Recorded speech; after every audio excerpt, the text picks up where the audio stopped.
الحمد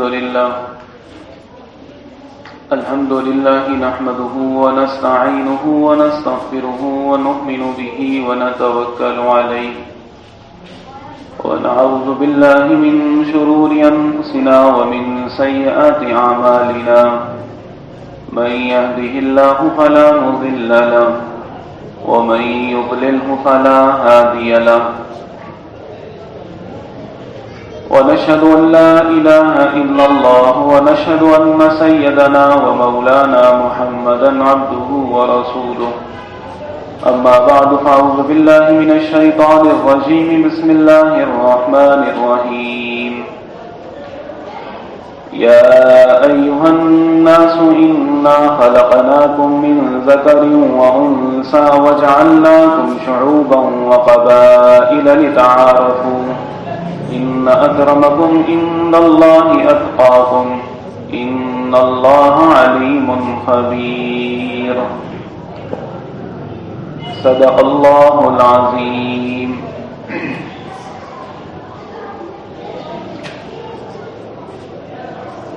گزشتہ کئی ہفتوں سے اللہ رب العزت نے سورۃ الحجرات میں ہمارے لیے جو معاشرتی احکامات بیان فرمائے ہیں ان کا بیان چل رہا تھا.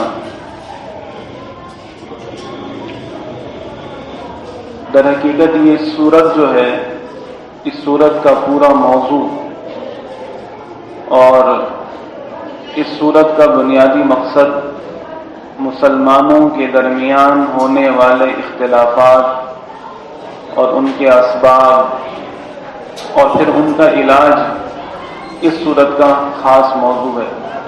اور وہی احکامات اللہ رب العزت نے اس صورت کے اندر بیان فرمائے ہیں، وہ اسباب بیان فرمائے ہیں جن کی وجہ سے عموماً مسلمانوں کے درمیان جھگڑے ہو جاتے ہیں، خاندانوں میں لڑائیاں ہوتی ہیں،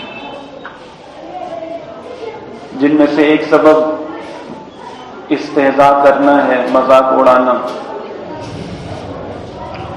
اور اسی طرح ایک سبب جو ہے وہ دوسرے کو برے لقب سے پکارنا، طعنہ دینا، غیبت کرنا، بدگمانی کرنا، جاسوسی کرنا، ایک دوسرے کے عیوب کو اچھالنا. یہ ساری وہ چیزیں ہیں جن کی وجہ سے معاشرے میں، گھروں میں، خاندانوں میں لڑائیاں ہوتی ہیں، جھگڑے ہوتے ہیں. ابھی جو میں نے آپ کے سامنے آیت تلاوت کی ہے، اس آیت میں بھی در حقیقت اللہ رب العزت نے ایک اہم اصول بیان فرمایا ہے اور مسلمانوں کے درمیان انتشار جو ابھی زمانے میں پھیلا ہوا ہے، ایک بہت ہی اہم بیماری کی طرف اللہ رب العزت نے توجہ دلائی ہے. اللہ رب العزت ارشاد فرماتے ہیں، اے لوگو انا خلقناکم من ذکر و انثی، ہم نے تم کو ایک مرد اور ایک عورت سے پیدا کیا ہے. حضرت آدم علیہ السلام اور حضرت حوا علیہ السلام یہ انسانیت کی بنیاد ہے. ساری دنیا کے جتنے بھی انسان ہیں، چاہے گوڑے ہیں، کالے ہیں، چاہے وہ عربی ہیں، اجمی ہیں، چاہے مشرق کا رہنے والا ہے، مغرب کا رہنے والا ہے، چاہے وہ پاکستانی ہے، ہندوستانی ہے، جو بھی ہیں سب کے سب خلقناکم من ذکر و انثی، ہم نے تم کو ایک مرد اور ایک عورت سے پیدا کیا. وجعلناکم شعوبا وقبائل، اور ہم نے تم کو مختلف قبیلوں میں، مختلف زبانیں ہم نے تم کو دی ہیں، مختلف خاندانوں میں تقسیم کیا. یہ خاندان، یہ قبائل، یہ زبانیں تمہارے لیے جو ہے وہ شہرت کا، تمہارے لیے باعث فخر نہیں ہے، یہ تمہارے لیے قابل عزت اور احترام نہیں ہے. قابل عزت اور احترام کیا چیز ہے اللہ کے ہاں؟ اللہ کے ہاں یہ زبانوں کا اختلاف، اللہ کے ہاں قوموں کا اختلاف، اللہ کے ہاں شہروں کا، یہ دور دراز کے علاقوں کا اختلاف اللہ کے ہاں کوئی اہمیت نہیں رکھتا. اللہ کے ہاں جو معزز چیز ہے جس کی وجہ سے انسان اللہ کے ہاں اس کا بلند مقام ہوتا ہے، وہ ہے ان اکرمکم عند اللہ اتقاکم. تمہارے اللہ کے ہاں تم میں سے سب سے زیادہ معزز شخص وہ ہے جو اللہ سے سب سے زیادہ ڈرنے والا ہے. عربی ہونا، عرب میں سے پیدا ہو جانا یہ باعث فضیلت نہیں ہے. پٹھان خاندان میں پیدا ہو جانا یہ باعث فضیلت نہیں ہے، پنجابی ہونا یہ فضیلت کا باعث نہیں ہے، اردو اسپیکنگ بن جانا، مہاجر ہونا یا کسی قوم میں سے ہو جانا یہ باعث فضیلت نہیں ہے اللہ کے یہاں۔ آج ہمارے اندر جو بیماری ہے یہ عصبیت کی اور قومیت کی بیماری ہے کہ میں فلاں قبیلے کا ہوں، میں فلاں خاندان کا ہوں، میرا تعلق فلاں زبان سے ہے، فلاں برادری سے ہے، ہمارا خاندان اونچا ہے، ہماری برادری اونچی ہے، اور دوسری برادری والوں کو، دوسری زبان والوں کو، دوسرے ملک والوں کو، دوسرے قبیلے والوں کو ہم اہمیت بھی نہیں دیتے۔ یہ مرض یہ حضور صلی اللہ علیہ وسلم کے زمانے میں بھی موجود تھا۔ آپ صلی اللہ علیہ وسلم نے اس مرض کی بیخکنی کی، اس مرض کو آ کے ختم کیا۔ سب سے زیادہ تعصب اور عصبیت یہ عربوں کے اندر ہے۔ عرب جو ہے سب سے زیادہ متعصب ہیں، اور عرب اتنے زیادہ متعصب تھے حضور صلی اللہ علیہ وسلم کے دنیا میں تشریف لانے سے پہلے کہ عرب جو ہے اپنے علاوہ کسی کو جو ہے وہ سمجھتے ہی نہیں تھے۔ کہتے تھے زبان ہے تو صرف عربی ہے، عربی کے علاوہ اگر کوئی انسان دوسری زبان میں بات کرتا تھا تو اسے کہتے تھے یہ زبان ہی نہیں، یہ تو بڑبڑا رہا ہے، یہ بات نہیں کر رہا، یہ تو جو ہے گنگا ہے، یہ جانوروں کی طرح باتیں کرتے ہیں، یہ زبان نہیں ہے، یہ کلام نہیں ہے۔ فصیح اور بلیغ کلام صرف عربی ہے۔ تو یہ عرب اتنے زیادہ متعصب تھے، اتنے زیادہ متشدد تھے، اور اتنے زیادہ ان کے اندر قومیت اور عصبیت تھی۔ حضور صلی اللہ علیہ وسلم اس قوم کے اندر مبعوث ہوئے، آپ نے سب سے پہلے اسی قوم کے اندر سے عصبیت کو ختم فرمایا، قومیت کو ختم فرمایا لا فضل لعربی ولا لعجمی، فرمایا عربی کی اور کوئی فضیلت نہیں ہے، عجمی کی کوئی فضیلت نہیں ہے، الا بالتقوی، مگر اللہ کے تقوی، جس کے اندر تقوی ہوگا، جس کے اندر اللہ سے ڈرنے کا مادہ ہوگا، جو جتنا زیادہ اللہ سے ڈرے گا وہ اتنا زیادہ اللہ فضیلت کا باعث ہوگا۔ صرف عربی ہو جانا، صرف عجمی بن جانا، فارسی ہو جانا، رومی ہونا یہ فضیلت کا باعث نہیں۔ تو یہ مرض جو ہے ہمارے اندر آج بھی موجود ہے۔ حضور صلی اللہ علیہ وسلم نے اپنے جب مبعوث ہوئے تو آپ صلی اللہ علیہ وسلم نے اس معاشرے کے اندر آپ نے اس قومیت اور عصبیت کو ختم فرمایا۔ آپ نے زبانی طور پر بھی کیا اور عملی طور پر بھی اس کا نمونہ بنا کر دکھایا۔ حضرت بلال رضی اللہ تعالیٰ یہ غلام ہے، اور چہرہ اور شکل صورت دیکھو تو حبشہ کے رہنے والے ہیں، شکل صورت بھی اتنی خوبصورت نہیں تھی، اور زبان بھی جو ہے وہ ان کی عربی نہیں تھی، حبشہ کے رہنے والے ہیں، غلام بھی ہیں، غریب بھی ہیں، اور جو ہے لیکن آپ جب انہوں نے کلمہ اسلام پڑھ لیا تو آپ صلی اللہ علیہ وسلم نے ان کو سینے سے لگایا، اور ان کو جو ہے اپنے خاندان کے معزز لوگوں پر فضیلت دی۔ ابو لہب جو تھا آپ کا چچا تھا، عربی تھا، اور جو ہے نسب والا تھا، حسب والا تھا، خاندانی تھا، بہت بڑے خاندان سے اس کا تعلق تھا، لیکن اللہ کے نبی صلی اللہ علیہ وسلم نے اس پر لعنت بھیجی۔ قرآن نے ایک سورت نازل فرمائی تبت یدا ابی لہب وتب۔ تو یہ کیا ہے؟ تو اس سے پتہ چلا کہ اللہ کے ہاں حسب، نسب، خاندان، قبیلہ یہ معتبر نہیں ہے۔ آج ہم بھی اسی کا شکار ہو گئے۔ حضور صلی اللہ علیہ وسلم نے حضرت بلال رضی اللہ تعالی عنہ کو اپنے سینے سے لگایا، اور ان کو جو ہے اعزاز بخشا، اور ان کو جو ہے فضیلت دی، اور وہ فضیلت اور جو ہے جب مکہ فتح ہوا تو اس وقت جو ہے 10,000 مسلمان حضور صلی اللہ علیہ وسلم کے ساتھ تھے۔ اب 10,000 مسلمان حضور صلی اللہ علیہ وسلم کے ساتھ ہیں، بڑے خاندانی لوگ بھی اس میں شامل تھے، عرب کے معزز لوگ بھی شامل تھے، اور جب مکہ فتح ہوا تو اس وقت مکہ کے بڑے بڑے سردار بھی موجود تھے، لیکن ان سب میں سے حضور صلی اللہ علیہ وسلم نے اگر کسی کو منتخب فرمایا اذان دینے کے لیے تو حضرت بلال رضی اللہ تعالیٰ عنہ تھے۔ آپ صلی اللہ علیہ وسلم نے حضرت بلال رضی اللہ تعالیٰ عنہ کو فرمایا اے بلال کعبے کی چھت پر کھڑے ہو جاؤ اور تم کلمہ توحید اور اذان کی کلمات کو بلند کرو۔ تو آپ نے عملاً بھی دکھایا کہ یہ عجمی ہونا، عربی ہونا یہ فضیلت کا باعث نہیں۔ جو جتنا زیادہ اللہ کا متقی ہوگا، جو جتنا زیادہ ڈرنے والا ہوگا وہ اللہ کے ہاں بھی مقرب ہے، وہ اللہ کے رسول کے ہاں بھی مقرب ہے۔ تو زبان کا اختلاف ہے یا قوموں کا اختلاف ہے یا جو ہے کسی صوبے کا اختلاف ہے، یہ ہمارے لیے دوری کا باعث نہیں بننا چاہیے۔ ہم دوسرے کو حقیر کیوں سمجھتے ہیں؟ ایک آدمی اگر ہماری قوم کا نہیں ہے، دوسری قوم کا ہے، پشتو بولتا ہے یا بنگالی بولتا ہے یا کسی دوسری قوم کا ہے، ہم اس کو حقیر کیوں جانتے ہیں؟ کیا پتہ یہ اللہ کہاں اس کے کتنا بڑا مقام ہے۔ حضور علیہ الصلوۃ والسلام نے ایک مرتبہ ارشاد فرمایا کہ یہ صحابہ کی تربیت فرما رہے ہیں کہ فرمایا دیکھو میں جب معراج کے موقع پر گیا تو معراج کے موقع پر جب میں جنت میں پہنچا، اللہ رب العزت نے مجھے جنت کا جو ہے دورہ کرایا، تو جنت میں میں نے دیکھا مجھ سے پہلے مجھ سے آگے میں نے حضرت بلال رضی اللہ عنہ کے قدموں کی آہٹ سنی ہے۔ یہ آپ علیہ السلام صحابہ کو بتا رہے۔ پھر حضرت بلال رضی اللہ عنہ سے پوچھا، اے بلال بتاؤ تمہارا وہ کون سا عمل تھا جس کی وجہ سے میں نے تمہارے قدموں کی آہٹ جنت میں اپنے سے آگے سنی؟ تو حضرت بلال رضی اللہ عنہ فرمانے لگے کہ اللہ کے نبی صلی اللہ علیہ وسلم میرا کوئی اور تو مجھے خاص عمل یاد نہیں ہے، البتہ جب بھی میں وضو کرتا ہوں، وضو کرنے کے بعد اگر مکروہ وقت نہیں ہوتا اور نماز کا وقت ہوتا ہے تو میں 2 رکعت نماز نفل تحیۃ الوضو کی نیت سے پڑھ لیتا ہوں۔ تو شاید یہی عمل ہے جو اللہ کو پسند آیا ہے، تو اس وجہ سے اللہ رب العزت نے مجھے جنت میں بھی آپ کا خادم بنا دیا۔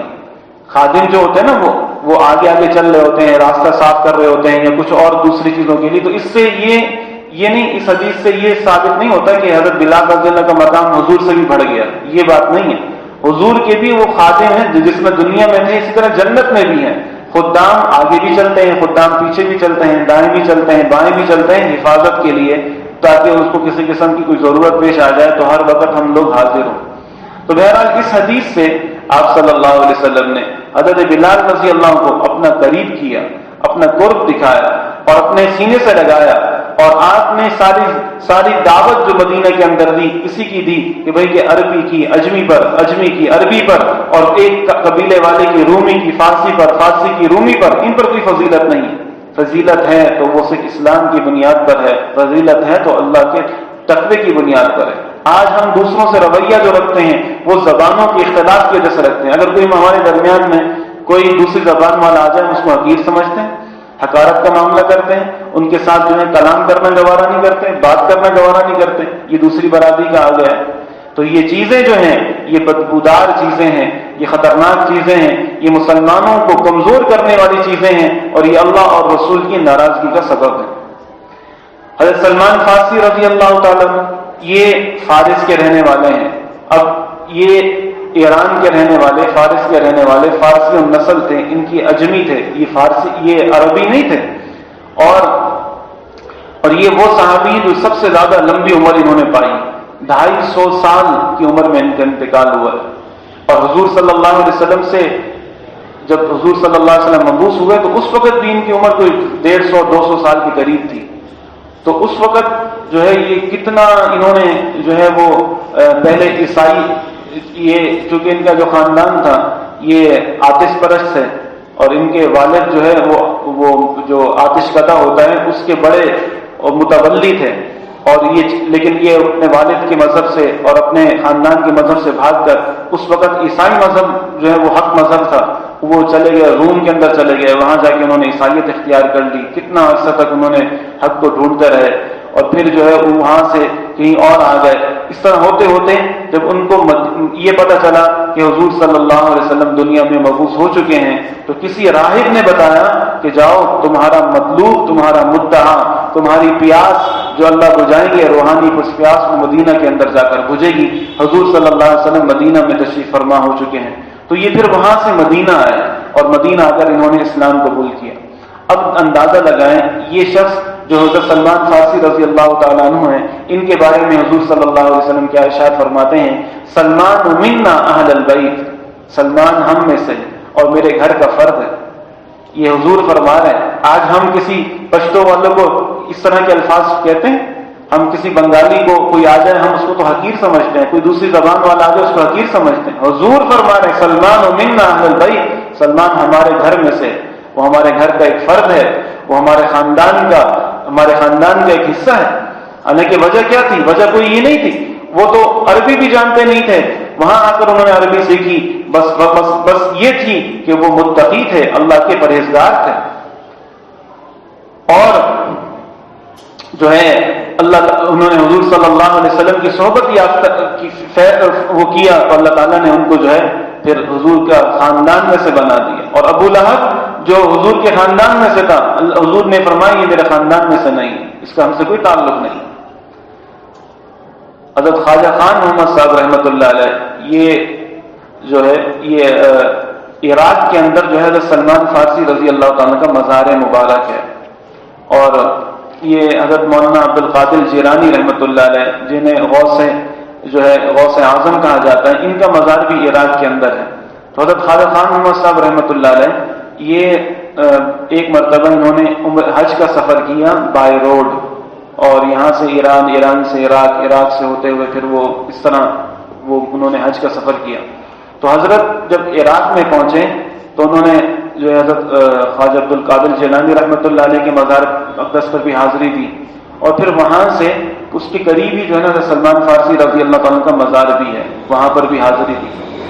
تو یہ نقشبندی جو سلسلہ ہے، نقشبندی سلسلہ جو ہمارا نقشبندی سلسلہ ہے، اس کے اندر 2 صحابہ کرام آتے ہیں، اور کسی سلسلے کے اندر 2 صحابہ نہیں ہیں. چشتی سلسلے کے اندر حضرت علی رضی اللہ تعالیٰ ایک صحابی ہیں، اور اسی طرح جو ہے وہ قادری سلسلے کے اندر بھی حضرت علی رضی اللہ تعالیٰ ایک صحابی ہیں. سہروردی سلسلہ ہے، لیکن نقشبندی سلسلے کے اندر 2 صحابی آتے ہیں، ایک حضرت ابوبکر صدیق رضی اللہ تعالیٰ عنہ، اور اس کے بعد جو ہے حضرت سلمان فارسی رضی اللہ تعالیٰ کا نام آتا ہے. تو یہ حضرت سلمان فارسی رضی اللہ تعالیٰ کے مزار پر جب حضرت خواجہ خان محمد صاحب رحمۃ اللہ علیہ تشریف لے گئے تو ان کے وصال کو کتنا عرصہ ہو گیا ہے، لیکن ان کے وصال اور ان کی قبر مبارک پر وہ روحانیت، وہ فیض اور وہ اطمینان تھا، وہ اللہ کا رحمتیں، اتنی رحمتیں برس رہی تھیں. حضرت فرماتے تھے کہ اگر میری ذمہ داریاں نہ ہوتی پاکستان کے اندر، میری خانقاہ کا اتنا بڑا نظام نہ ہوتا، خانقاہ کا مجھے سنبھالنا نہ ہوتا، پاکستان میں مجھے جو ہے نا میری اور ذمہ داریاں ہوتی، ساری زندگی حضرت سلمان فارسی رضی اللہ تعالیٰ کے جو ہے نا مزار پہ گزار دیتا. تو یہ اتنے اللہ والے جو ہوتے ہیں ان کے وصال کے بعد بھی جو ہے وہ رحمتیں اور جو ہے نا ان پر برس رہی ہوتی. تو حضرت سلمان فارسی رضی اللہ عنہ کیا مقام تھا ان کا، کیسی زندگی گزاری، اللہ تعالیٰ کو کتنے پسندیدہ تھے، اللہ کے محبوب تھے، حضور کے بھی محبوب تھے، جن کو حضور نے اپنا اہل بیت میں سے فرمایا. تو میں عرض کر رہا تھا کہ یہ آج ہمارے اندر ایک بیماری عصبیت کی بھی ہے، قومیت کی بھی ہے. حضور علیہ الصلوۃ والسلام نے اس عصبیت اور قومیت کو ختم فرمایا.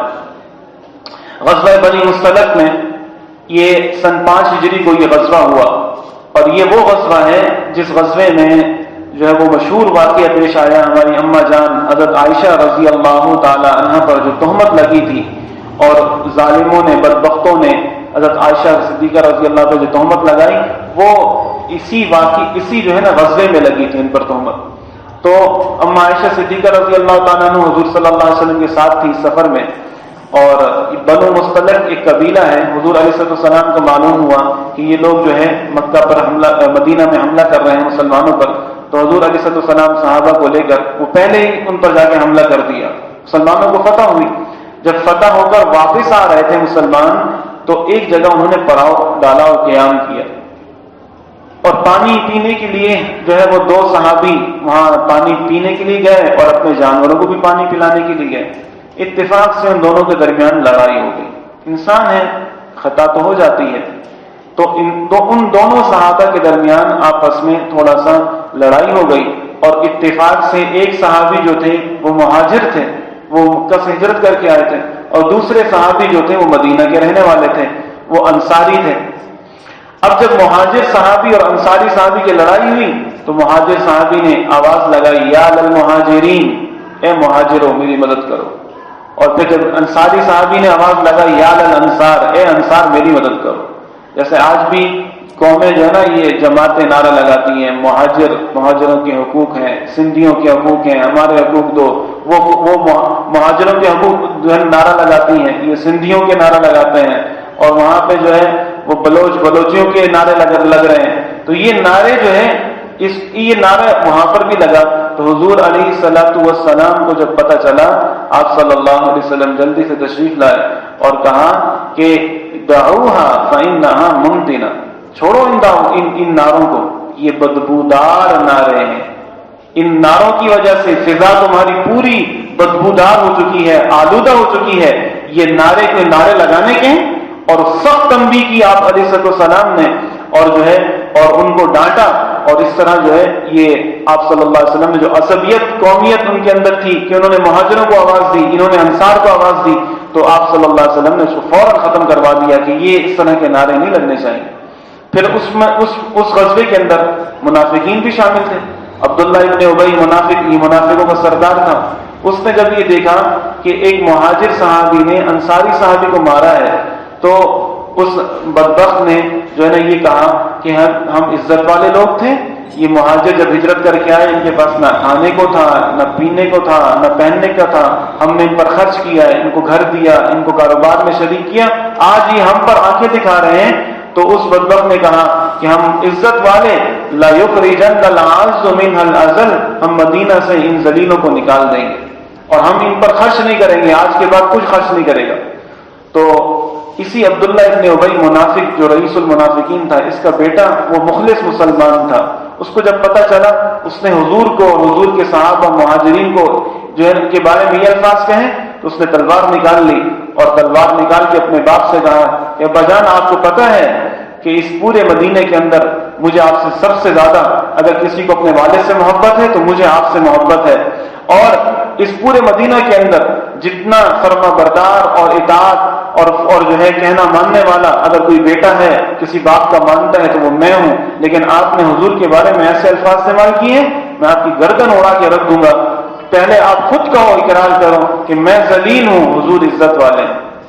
تو انہوں نے اس کا اقرار کیا، پھر جا کے ان کی جان بخشی۔ تو بہرحال اس غزوے میں بھی جب اس طرح کی بات پیش آئی تو حضور علیہ السلام نے اس کو فوراً ختم کیا، کہا یہ نعرے نہیں لگنے چاہیے۔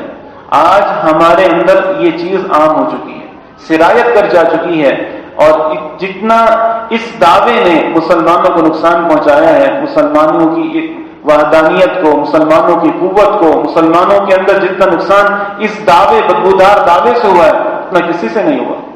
مسلمان جب تک متحد تھے، ساری دنیا کے اندر ان کی حکومت تھی، ساری دنیا کے کفر ان سے ڈرتا تھا۔ خلافت عثمانیہ کی مثال دیکھ لیں آپ، خلافت عثمانیہ جو تھی، یہ جتنے مسلمان ممالک تھے سب اس کے زیر نگین تھے، اور سب مسلمان جو ہے کا خلیفہ ایک ہی خلیفہ ہوتا تھا، اور وہ عثمانی خلیفہ جو ہوتا تھا وہ تمام مسلمانوں کا خلیفہ ہوتا تھا۔ اور بڑی بڑی کفار کی جو یہودی جو ہے وہ ملک تھے، اور سارے یورپ، سارا جو ہے نا وہ کفر، وہ خلافت عثمانی کا نام سن کے ان پہ لرزہ طاری ہو جاتا تھا، کانپ جاتے تھے، کسی کی ہمت نہیں ہوتی تھی کہ اس خلافت عثمانی کے خلاف جو ہے کوئی لڑ سکے، کوئی بات کر سکے۔ وجہ کیا تھی؟ وجہ یہ تھی کہ مشرق سے لے کے مغرب تک، مغرب شمال سے لے کے جنوب تک جتنے مسلمان ملک تھے سب متحد تھے۔ مسلمان مشرق میں ہے، جنوب میں ہے، جہاں پر بھی ہے وہ خلافت عثمانیہ کے جو ہے وہ جھنڈے کے نیچے ہے۔ اور خلافت عثمانیہ اتنی بڑی خلافت تھی کہ اس کی خلافت میں سورج غروب نہیں ہوتا تھا، اتنی بڑی حکومت پھیلی ہوئی تھی۔ اب انگریز نے، یورپ نے اور ان لوگوں نے اسی بات کا جو ہے انہوں نے سوچا کہ مسلمانوں کے خلاف اگر جب تک یہ متحد ہیں یہ ہم لڑ نہیں سکتے، ان کے خلاف جو ہے ہم کچھ بھی نہیں کر سکتے جب تک متحد ہیں۔ انہوں نے مسلمانوں کو بانٹا، کہا کہ عربوں کو جا کے سبق پڑھایا کہ تم عربی ہو، تمہارے اندر قرآن نازل ہوا، نبی تمہارے میں آیا، تم کو جو فضیلت حاصل ہے، تم ترکیوں کے ماتحت رہتے ہو، تم ان کے ماتحت کیوں؟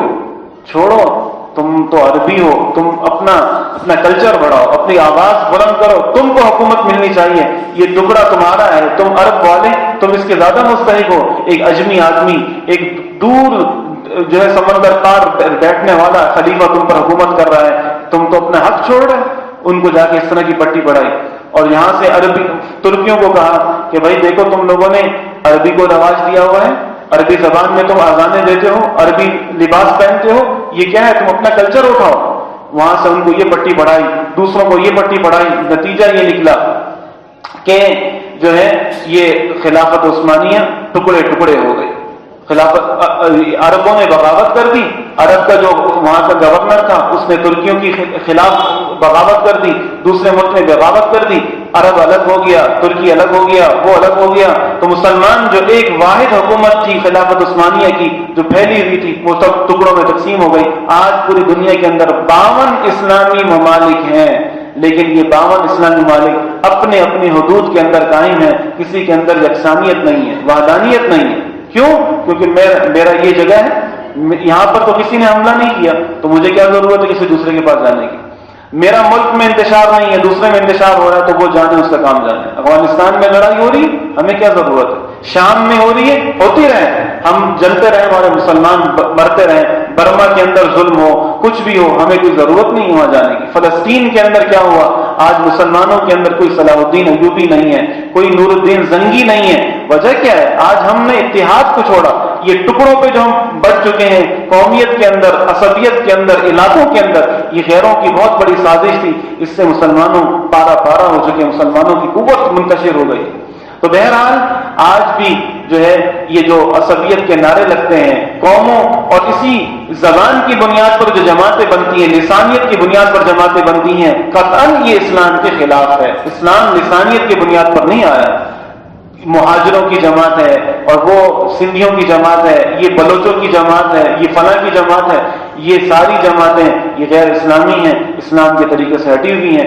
اتحاد اور اتفاق یہ ہے، اسلام کا جھنڈا ایک ہو، اس میں عربی بھی ہو، کالا بھی ہو، گورا بھی ہو، اور ہر زبان کا اس میں ہو، اور آپ بھی اپنے طور پر بھی یہ کریں کہ کسی کو بھی جو ہے حقیر نہ سمجھیں، کوئی کس زبان سے بھی ہو، کیسا بھی ہو، آپ کے اور اس کے ساتھ معاملہ جو ہونا چاہیے اپنے بھائیوں جیسا ہونا چاہیے، اپنے خاندان کے افراد جیسا ہونا چاہیے۔ دعا کر اللہ تعالیٰ ہم سب کو جو ہے ان باتوں پر عمل کی توفیق عطا فرمائے، اور مسلمانوں کو اتحاد نصیب فرمائے، اور یہ قومیت اور عصبیت کا جو بت ہے ہمارے اندر ہے، اور اس کی وجہ سے ہم دوسروں کو حقیر سمجھتے ہیں، ذلیل سمجھتے ہیں، یہ اللہ تعالیٰ بیماری ہمارے اندر سے دور فرمائے۔ وآخر دعوانا ان الحمد للہ رب العالمین۔